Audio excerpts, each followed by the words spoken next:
बच्चों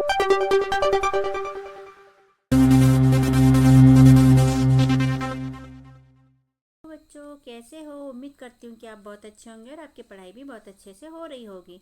तो आज यहाँ पर हम कक्षा 5वीं की 8th ग्रेड अभ्यास पुस्तिका के अंतर्गत कक्षा 5वीं विषय हिंदी भाषा भारती का पाठ 15 मध्य प्रदेश का गीत के प्रश्नों को हल करने वाले हैं। तो बच्चों यहाँ से पाठ 15 चालू होता है, मध्य प्रदेश का गीत। आपने अपनी पाठ्य पुस्तक भाषा भारती के अंतर्गत मध्य प्रदेश का गीत कविता पढ़ी होगी और आपने उसमें पढ़ा होगा कि मध्य प्रदेश में कौन कौन से जिले हैं, राज्य हैं और हमारा देश कितना उन्नत देश है, देश की क्या विशेषताएं हैं, राज्य की क्या विशेषताएं हैं, इन सब पर आपने कविता के अंतर्गत पढ़ा होगा। तो आगे देखते हैं। यहाँ चर्चा के बिंदु दिए हैं बच्चों, जिसकी चर्चा हमें क्लासरूम के अंदर करना है।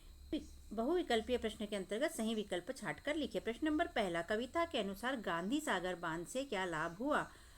ए, घर घर दीपक जले, बी, बहुत सा पानी मिला, सी, विद्युत यंत्र बने और डी, घर घर बिजली पहुंची। तो डी वाला सही है, घर घर बिजली पहुंची। प्रश्न नंबर 2 है, राजा भोज और राजा विक्रमादित्य की गाथाएं कहाँ गाई जाती है? ए में है मालवा में, बी में है ग्वालियर में, सी में है खजुराहो में और डी में है पचमढ़ी में। तो ए नंबर का सही है, कहाँ गाई जाती है? मालवा में। प्रश्न 3, राजेंद्र अनुरागी का जन्म हुआ था 14 जनवरी 1931 को, 16 फरवरी 1931 को, 16 जुलाई 1932 को और 11 अप्रैल 1931 को। तो ये बी नंबर का ऑप्शन सही है, 16 फरवरी 1931 को।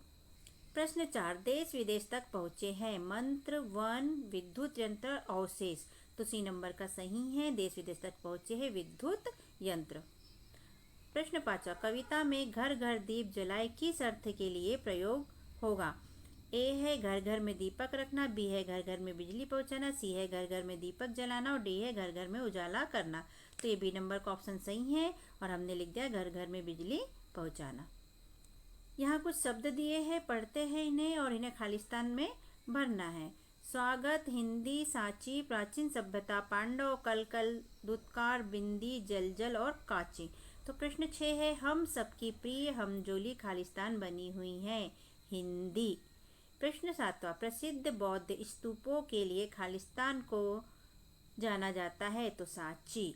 प्रश्न 8, सत्कार के समान अर्थ में हम खालिस्तान शब्द का उपयोग कर सकते हैं। यहाँ विलोम शब्द लिखा गया है जो कि गलत है, हम इसे सुधार कर क्या लिखेंगे? सत्कार के समान अर्थ में स्वागत शब्द का उपयोग किया जा सकता है। यहाँ पर हम लिखेंगे स्वागत। क्या लिखेंगे? स्वागत। प्रश्न 9, पाठ के अनुसार नर्मदा खालिस्तान का प्रतीक है, तो ये प्राचीन सभ्यता का प्रतीक है। प्रश्न 10, नदियों के बहने की आवाज खालिस्तान आती है, कलकल आती है। एक शब्द एक वाक्य में उत्तर लिखिए। प्रश्न 11, मध्य प्रदेश का गीत कविता में किस पर्वतमाला का उल्लेख किया गया है? उत्तर, विंध्याचल पर्वतमाला का उल्लेख किया गया है। प्रश्न 12, मुनि अगस्त्य का मध्य प्रदेश से संबंध स्पष्ट कीजिए। उत्तर, मुनि अगस्त्य ने मध्य प्रदेश में वेदों के अमृत मंत्रों की रचना की थी। प्रश्न 13, दिए गए शब्दों के हिंदी मानक रूप लिखिए। उत्तर, बिरछा का हिंदी मानक रूप है वृक्ष और पाथर का हिंदी मानक रूप है पत्थर। प्रश्न 14, अपने जिले शहर के किसी एक प्रसिद्ध स्थान का नाम लिखिए। तो उत्तर, बैतूल जिले का नाम लिखा हमने और इसका प्रसिद्ध स्थान है बैतूल का बालाजीपुरम मंदिर प्रसिद्ध है। लघु उत्तरी प्रश्न के अंतर्गत प्रश्न नंबर 1, मध्य प्रदेश के किसी एक पर्यटक स्थल की विशेषताएं के बारे में संक्षिप्त में बताइए जहां आप घूमना चाहते हैं। उत्तर, हम मध्य प्रदेश में पचमढ़ी घूमना चाहते हैं क्योंकि यह प्राकृतिक सौंदर्य के लिए प्रसिद्ध है। वहां जाने से प्राकृतिक दृश्य देखने को मिलते हैं जो बहुत सुंदर व मनोहारी है। प्रश्न 16, कविता में ग्वालियर और मालवा को मध्य प्रदेश के कौन से अंगों की उपमा दी गई है? ग्वालियर और मालवा क्यों प्रसिद्ध है? संक्षिप्त में बताइए। उत्तर, कविता में ग्वालियर को मध्य प्रदेश का मस्तिष्क और मालवा को मध्य प्रदेश का हृदय कहा गया है। ग्वालियर अपने ऐतिहासिक महत्व और ग्वालियर के किले के लिए प्रसिद्ध है। मालवा अपनी कृषि उत्पादन, व्यापार क्षेत्र तथा महाकाल की नगरी उज्जैन के लिए प्रसिद्ध है।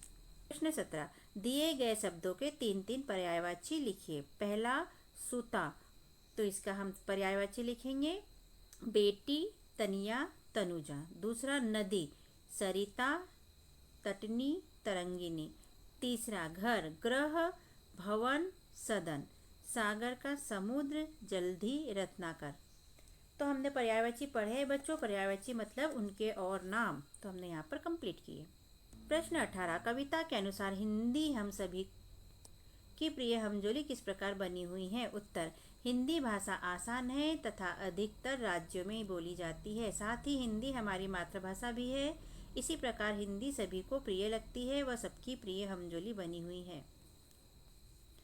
दीर्घ उत्तरीय प्रश्न के अंतर्गत प्रश्न नंबर 19, मध्य प्रदेश के किन्हीं 5 पर्यटन स्थलों के बारे में संक्षिप्त में लिखिए और बताइए कि ये स्थल क्यों प्रसिद्ध है। तो उत्तर, मध्य प्रदेश के 5 पर्यटन स्थल ओरछा, अमरकंटक, उज्जैन, सतना और खजुराहो। अब ओरछा के बारे में जान लेते हैं हम। ओरछा अपनी ऐतिहासिक धरती एवं श्री राम राजा मंदिर के लिए प्रसिद्ध है। दूसरा, अमरकंटक नर्मदा नदी के उद्गम स्थल के लिए प्रसिद्ध है। तीसरा, उज्जैन महाकालेश्वर मंदिर के लिए प्रसिद्ध है। चौथा, सतना सीमेंट उद्योग एवं शारदा माता के मंदिर के लिए प्रसिद्ध है। पांचवा, खजुराहो अपने हजारों साल पुराने चंदेलों द्वारा निर्मित मंदिरों के लिए प्रसिद्ध है। प्रश्न 20, मध्य प्रदेश की अपनी कई विशेषताएं हैं, उन विशेषताओं के बारे में संक्षिप्त में लिखिए। उत्तर, हमारा मध्य प्रदेश बहुत प्यारा है। यहाँ प्रकृति के भरपूर भंडार है। यहाँ वर्ष भर शीतल जल प्रदान करने वाली ममतामयी नदियाँ हैं। मेवा रूपी फल और छाया देने वाले वृक्ष है। सांची में गौतम बुद्ध के उपदेश वातावरण में सुनाई देते हैं और उज्जैन में महाकालेश्वर के रूप में शंकर भगवान विराजमान है। हमारा मध्य प्रदेश बड़ा प्यारा है। यहाँ नदी, पर्वत, प्राकृतिक स्थल, मंदिर आदि सभी कुछ है। मध्य प्रदेश में प्रकृति के अपूर्ण भंडार है जो अद्वितीय है। तो इस तरह हमारा मध्य प्रदेश बहुत ही अच्छा और बहुत विशेषताओं वाला है। तो बच्चों, यहाँ पर होते हैं हमारे प्रश्नों के उत्तर कंप्लीट। तो कैसा लगा आपको हमारा समझ के साथ प्रश्नों को लिखना और हमारा समझाना? यदि अच्छा लगा हो तो हमारे चैनल को सब्सक्राइब कीजिए और वीडियो को लाइक कीजिए, शेयर कीजिए, जिससे कि हमें मोटिवेशन मिलते रहे और हम और वीडियो बनाकर अपलोड करते रहे। जैसे बच्चों, आपकी जानकारी के लिए बता देते हैं कि हमने सभी विषय की 8th ग्रेड अभ्यास पुस्तिका के प्रश्नों को हल करके यहाँ पर अपलोड किया है अपने चैनल पे, और कक्षा 4 की अंकुर अभ्यास पुस्तिका भी अपलोड की है सभी विषय की। तो आप उन्हें भी अपने दोस्तों और भाई बहनों के साथ शेयर कर सकते हैं। ठीक है बच्चों, तो फिर मिलते हैं अगले वीडियो में। Okay, bye bye.